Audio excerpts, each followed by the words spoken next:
Hello, everybody. In the last few weeks, I set out a simple principle. Congress should not go home for vacation until it finds a way to avoid hitting 160 million Americans with a tax hike on January 1st. Extending the payroll tax cut that shows up in people's paychecks every week is an idea that I proposed in September as part of the American Jobs Act. At a time when so many Americans are working harder and harder just to keep up, the extra $1,000 or so that the average family would get from this tax cut makes a real difference when you're trying to buy groceries or pay the bills, make a mortgage, or make a repair. And all kinds of independent economists agree.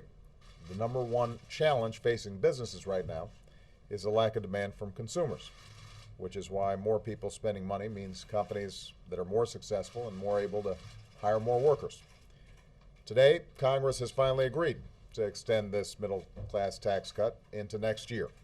And they've also agreed to another part of my jobs plan, extending unemployment insurance for millions of Americans who are out there trying as hard as they can to find a job. This is spending money that also benefits families and businesses and the entire economy. And it's a lifeline that would have been lost for more than 2.5 million people in the first 2 months of next year if Congress had not acted. So I'm very pleased to see the work that the Senate has done. While this agreement is for 2 months, it is my expectation. In fact, it would be inexcusable for Congress not to further extend this middle-class tax cut for the rest of the year. It should be a formality, and hopefully it's done with as little drama as possible when they get back in January. This really isn't hard. There are plenty of ways to pay for these proposals. This is a way to boost the economy that has been supported by these very same Democrats and Republicans in the past. It is something that economists believe will assure that the economy and the recovery is on a more stable footing than it otherwise would be. And my preference, and the preference of most Americans, is that we ask the wealthiest few Americans to pay their fair share and corporations to do without special taxpayer subsidies to cover some of the costs.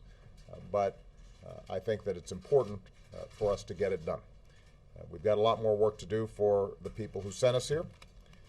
But today I'm glad that both parties in Congress came together, and I want to thank them for ensuring that as we head into the holidays, folks at home don't have to worry about their taxes going up.